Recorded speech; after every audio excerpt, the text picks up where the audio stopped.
Shalom, Bapak Ibu, saudara-saudari yang dikasihi Kristus. Hari ini kita akan mendengarkan kebenaran firman Tuhan. Namun sebelum kita mendengarkan kebenaran firman Tuhan, mari kita berdoa.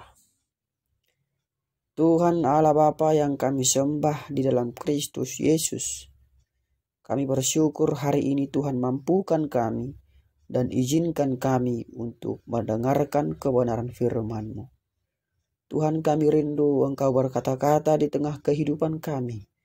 Kami siap mendengarkan-Mu, berkata-katalah Engkau. Amin.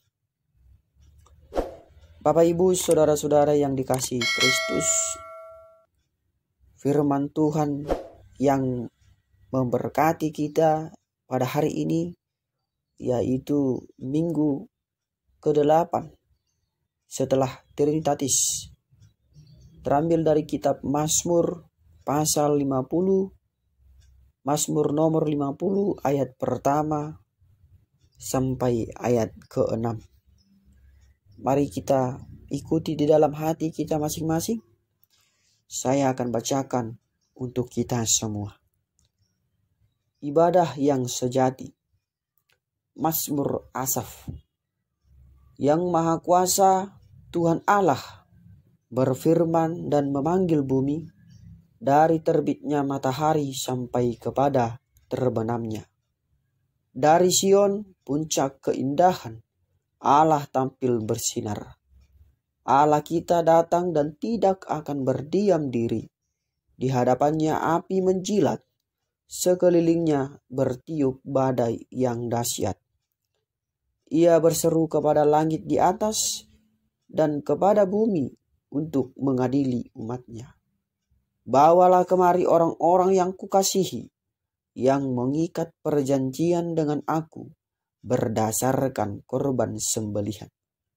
Langit memberitakan keadilannya, sebab Allah sendirilah hakim. Demikian pembacaan firman kita. Berbahagialah yang mendengarkan serta merenungkan di dalam hatinya. Bapak Ibu, saudara-saudara yang dikasihi, yang terkasih di dalam Kristus Yesus. Dalam Roma 12 ayat 1 sampai 2 dikatakan demikian.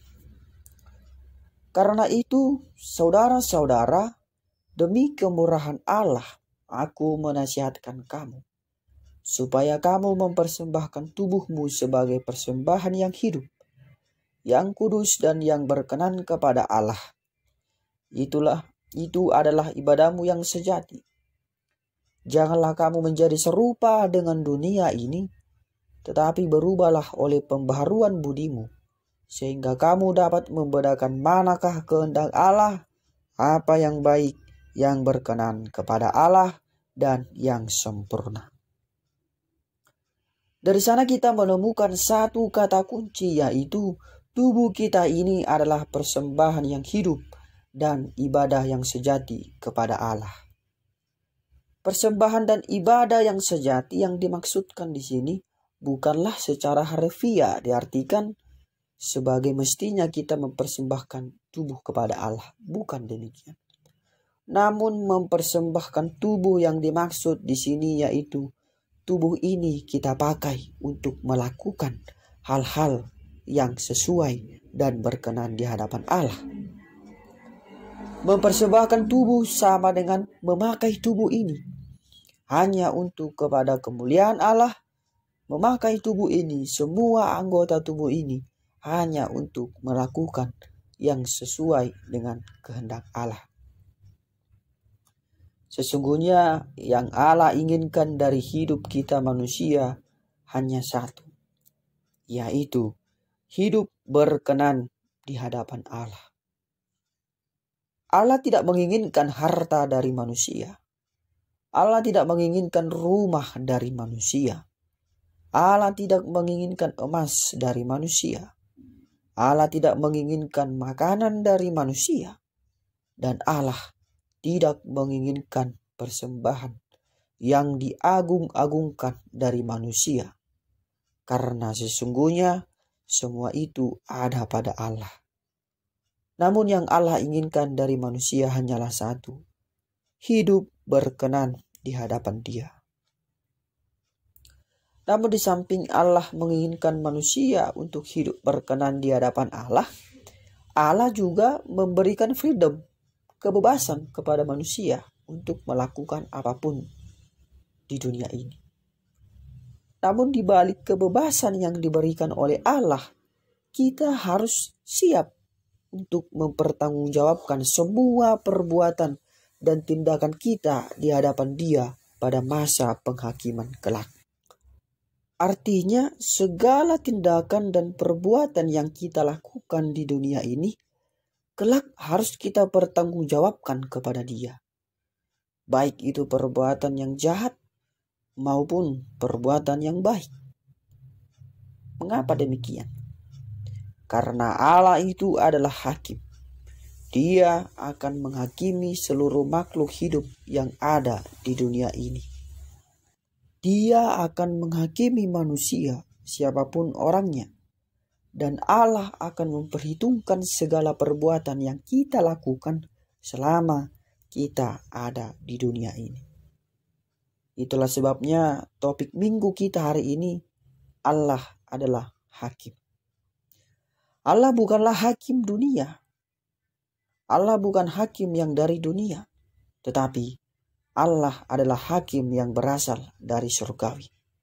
Yang artinya Dia tidak seperti hakim di dunia yang memutarbalikkan kebenaran sehingga tidak ada keadilan. Namun Allah kita adalah Allah yang adil, hakim yang adil, yang maha kuasa, dan yang tidak memandang bulu. Karena itu nats firman Tuhan kita hari ini dalam Mazmur 50 ayat 1-6 ini sedang memberikan teguran kepada seluruh manusia bahwa pada saat penghakiman Allah sendirilah hakim yang agung. Allah akan meminta manusia mempertanggungjawabkan atas segala perbuatannya dan pelaksanaan yang Allah ajarkan kepada manusia. Allah akan memanggil semua yang telah melawannya, orang yang munafik dan tidak berterima kasih.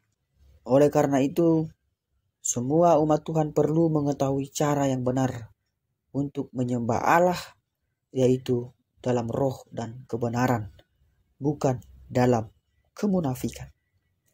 Karena ketika umat Tuhan menyembahnya dalam kemunafikan, pada akhirnya mereka akan menerima hukumannya dan mempertanggungjawabkannya di depan hakim agung, yaitu Allah. Allah akan datang dari Sion sebagaimana Ia datang dari Sinai memberikan hukum. Kehadiran Allah akan sangat dahsyat. Di hadapannya ada api menjilat untuk menyadarkan semua orang yang melawannya. Tetapi jika umat Tuhan tetap tidak sadar, maka Allah akan melemparkan api ke bumi untuk menghabiskan manusia. Sebab pada masa penghakiman terakhir, Kristus akan datang dengan api yang menyala-nyala. Allah adalah hakim yang adil. Orang yang hidup berkenan di hadapannya akan dieluk-elukan oleh langit, dan beribu-ribu bala tentara surga yang kudus akan menyambutnya. Umat Tuhan yang hidup dalam Kristus akan dihimpun kepada Allah. Namun orang yang tulus hati hidup di dalam Allah melalui kesatuannya dalam Kristus akan diterima oleh Allah. Namun orang yang busuk hatinya akan ditolak oleh Allah. Jadi Bapak Ibu, saudara-saudari yang dikasihi Kristus, jangan pernah menganggap kehidupan ini hanya sampai di dunia ini saja. Sebenarnya kita hidup di dunia ini adalah perjuangan yang sangat keras untuk kita bertemu dengan Allah dan untuk hidup bersama-sama dengan Allah kelak di surga nanti.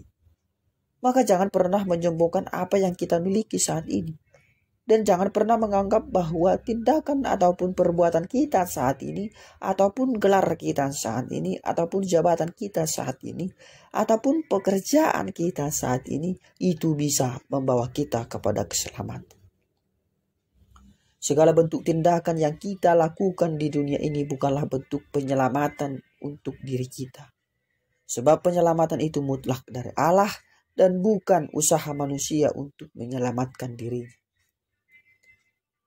Karena itu kedudukan kita tidak bisa menentukan kita untuk bertemu dengan Allah dan bisa hidup dengan Allah. Saya pernah mendengar ilustrasi yang menurut saya ini sangat menarik untuk kita. Ilustrasi ini sudah sangat lama dan klasik, sehingga saya jamin tentu kita semua sudah pernah mendengar ini. Pernah saya menonton satu film komedi Batak yang mempraktekkan suatu penghakiman pada akhir kehidupan. Dalam film itu diperlihatkan ada hakim yang menentukan manusia masuk neraka atau masuk surga. Dan orang yang hendak dihakimi hanya tinggal seorang pendeta dan seorang sopir. Pertama, hakim itu memanggil seorang supir bus. Lalu supir bus itu pun datang. Kemudian hakim ini membuka buku catatan kehidupan manusia. Dan dia melihat bahwa sopir ini semasa hidupnya di dunia, dia selalu ugal-ugalan membawa bus. Sehingga orang yang di dalam bus itu pun semua selalu ketakutan. Tapi sopir ini tidak pernah kecelakaan. Yang artinya dia tidak pernah menghilangkan nyawa manusia lain. Setelah hakim membaca buku catatan kehidupan sopir itu, akhirnya hakim mengatakan kepada malaikat untuk membawa sopir itu ke pintu surga. Ketika melihat hal itu, pendeta yang masih antri di belakang merasa sangat senang. Wah, karena dalam pikirannya sopir saja yang pekerjaannya membawa mobil ugal-ugalan bisa masuk surga. Apalagi saya yang seorang pendeta. Pekerjaan saya sangat mulia, selalu menyampaikan firman Tuhan kepada semua orang. Pastilah saya masuk surga, kata pendeta itu. Kemudian hakim pun memanggil pendeta tersebut. Lalu membuka buku catatan kehidupan dan melihat bahwa pendeta ini dalam sehari-harinya selalu menyampaikan firman Tuhan kepada setiap orang yang dia temui. Dan tidak pernah absen berkhotbah di setiap minggu gereja. Namun ketika hakim selesai melihat catatan buku kehidupan pendeta tersebut, hakim justru menyuruh malaikat untuk membawa pendeta itu ke pintu neraka. Wah, pendeta itu pun kemudian berontak dan berkata kepada hakim, "Mengapa saya dibawa ke pintu neraka? Saya kan seorang pendeta dan pekerjaan saya mulia. Selalu menyampaikan firman Tuhan kepada semua orang. Sementara supir tadi yang pekerjaannya hanya sebagai supir bus dan selalu membuat orang ketakutan di dalam bus bisa masuk surga." Lalu pendeta itu mengatakan, "Ini tidak adil." Kemudian hakim itu pun berkata, "Iya, kamu memang seorang pendeta dan pekerjaanmu selalu menyampaikan firman Tuhan. Tetapi kamu tidak pernah melakukan firman itu. Ketika kamu bertemu dengan orang yang butuh pertolongan di jalan, kamu lewati begitu saja tanpa membantu. Dan ketika kamu berkhotbah di gereja, semua jemaatmu mengantuk dan akhirnya tertidur. Mereka tidak mendapat apa-apa dari khotbahmu," kata hakim. Berbeda dengan seorang supir tadi, walaupun dia membawa mobil selalu ugal-ugalan, tetapi dia berhasil membuat penumpang mengingat Tuhan dan berdoa kepada Tuhan. Ketika dia ugal-ugalan, semua penumpangnya takut. Dan akhirnya mereka berdoa kepada Tuhan, meminta keselamatan daripada Tuhan, sehingga semua penumpangnya semakin dekat dengan Tuhan. Bapak Ibu saudara-saudari yang dikasihi Kristus, ilustrasi ini membawa kita bahwa gelar, pekerjaan, kedudukan, dan sebagainya tidak menjadi penentu kita masuk surga atau lulus dari penghakiman. Sesungguhnya yang Allah butuhkan itu adalah hidup yang berkenan kepada Dia dan siap mempertanggungjawabkan apa yang kita lakukan selama hidup di dunia ini. Siapapun kita akan dihakimi kelak dan akan diperhitungkan segala apapun yang kita kerjakan selama di dunia ini. Tidak ada Allah pandang bulu. Semua dihakimi sesuai dengan tindakan masing-masing. Oleh karena itu, saya mau katakan, persiapkan diri untuk bertemu dengan Allah dan masuk dalam kerajaan surga. Dengan mulai mengukir kunci surga di dalam kehidupan kita dengan cara hidup berkenan di hadapan Allah dan melakukan kehendak Allah sepanjang dan setiap saat. Kiranya Tuhan memberkati dan memampukan kita semua untuk mengukir kunci surga di dalam kehidupan kita, mulai dari saat ini hingga kelak Tuhan memanggil kita untuk dihakimi menjadi pemilik surga. Amin.